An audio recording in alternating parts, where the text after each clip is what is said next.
अस्सलाम वालेकुम। जो पीएसएल मुलतवी हुआ है या फिर समझ लें कैंसिल हुआ है, क्या कह सकते हैं, कुछ कह नहीं सकते। उसके बारे में कुछ कमेंट करूँगा। इसलिए कह रहा हूँ कि भाई कैंसिल भी हो सकता है। क्यों? क्योंकि पूरा ईयर जो है वो पूरा बिजी स्केजूल है। क्रिकेटिंग ईयर पूरा बिजी स्केजूल है, इस वजह से हो सकता है शायद कैंसिल हो जाए। और अगर ये मई में करवाएंगे पीएसएल तो उसका क्लैश हो जाएगा आईपीएल के साथ। तो फिर जो आईपीएल में खिलाड़ी खेल रहे हैं वो तो नहीं आने वाले पीएसएल में। क्यों? क्योंकि पैसा बोलता है। तो ज़्यादा पैसा आईपीएल के अंदर है तो आईपीएल के अंदर ही लोग जाएंगे। इसके अलावा पीसीबी का जो bio so called bio secure bubble था, उस पर सिवाय अफसोस करने का और कुछ नहीं किया जा सकता।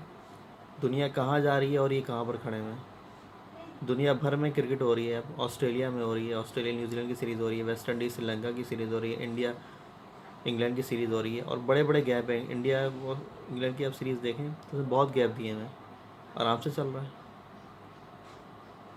सिर्फ हमारे हमें ही प्रॉब्लम होती है क्योंकि पीसीबी एक नाअहल इदारा है। दूसरा, हम कोविड को सीरियस ही नहीं ले रहे। हम समझ रहे हैं कि दुनिया भी सीरियस नहीं लेगी। दुनिया सीरियस है और वो अपनी एक डेथ को भी जो ना वो समझते हैं कि बहुत बड़ा नुकसान हो गया। हमारे यहाँ ज़रा नहीं है कि 12,000 से ज़्यादा लोग मर चुके हैं और हम अभी भी सीरियस नहीं कोविड के लिए। इनका वैसे कोई बबल था क्या, मुझे समझ में नहीं आया।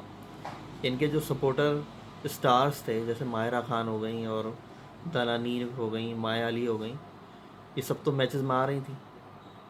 सही है, मैचेस में आ रही हैं, अंदर स्टेडियम में जहाँ पे क्रिकेटर्स वगैरह होते हैं उनके पास घूम रही हैं। मैंने तो एक इंटरव्यू करते हुए भी देखा मायरा खान को, एक लड़के का, वो बोला मैंने तो हाई फाइव किया है क्रिकेटर के साथ। तो मतलब किस तरह का बायोसिकर बबल था ये। इसके अलावा आप देखें ओनर्स जो टीम के हैं वो बैठे हुए क्रिकेटर्स के साथ, क्या वो बायोसिकर बबल के अंदर थे?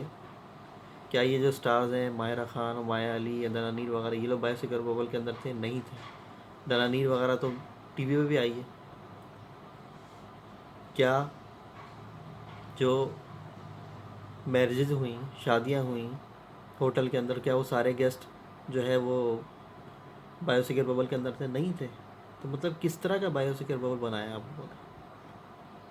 इस तरह आप देखें साकिब महमूद ने अपने ट्विटर पर लगाया, उसकी सालगिरह हो रही है, उस पर एक बच्ची बैठी हुई है वहाब रियाज के साथ। क्या वो बायोसिक्योर बबल में थी? क्या वो उसके फैमिली बायोसिक्योर बबल के अंदर थी?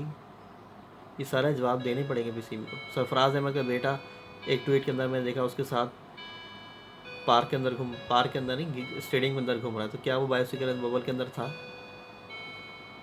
तो मतलब इस तरह के बायोसिक्योर बबल था जो कि सिर्फ कहने के लिए था, तो फिर बेकार है। अब पूरी दुनिया में पाकिस्तान बदनाम हुआ है, इसकी वजह से लोग हंस रहे हैं। पूरी दुनिया में क्रिकेट हो रही है और तो कहीं नहीं हो रहा है, यहीं हो रहा है। इसके अलावा आप इंटरनेशनल टीमें आएंगी पाकिस्तान, हिचकिचाएंगे नहीं? ऑस्ट्रेलिया आएगा, जिसको आना था इंग्लैंड आएगा। सब पीसीबी को जवाब देना है। किसी को अभी कोविड जिसको हुआ है खिलाड़ियों, किसी का इंतकाल हो गया, कोई वेंटिलेटर पे चला गया या किसी को प्रॉब्लम हुई, कौन जिम्मेदार है इसका? सिर्फ पीसीबी जिम्मेदार है। पूरी दुनिया में पाकिस्तान को बुरा भला बनाने में, जलील करने में पीसीबी जिम्मेदार है। वहाब रियाज और सैमी को जो इन्होंने रिलैक्सेशन दी, उससे एक बैड मैसेज गया सबके पास कि भाई कुछ भी कर लो ये तो छोड़ ही देंगे। अगर वहीं पे सख्ती कर दी जाती ना स्टार्ट ऑफ द टूर्नामेंट, तो ऐसा नहीं होता। दूसरा आप देखें, आखिरी बात करूँगा, जो डेनिस फ्रीडमैन ने जो अपने ट्वीट में कहा है कि जितना पाकिस्तान का नुकसान पहुँचाते हैं और कोई भी नहीं पहुँचाता। तो यही बात हुई कि हमने अपने आप को ही नुकसान पहुँचाया। जितना भी अफसोस किया जाए कम है कि पीएसएल पाकिस्तान का एक ब्रांड है और उससे पाकिस्तान का एक अच्छा नाम दुनिया में जा रहा था, लेकिन वो भी पीसीबी की नाअहली की वजह से ख़त्म हो गया। और मैं चाहता हूँ कि इमरान खान, क्योंकि वो भी क्रिकेटर रहे हैं, ऐसे नाअहलों को फायर करें ताकि एक अच्छा मैसेज जाए कि भाई जो नाअहली करेगा उसके ख़िलाफ़ सज़ा होगी। Thank you.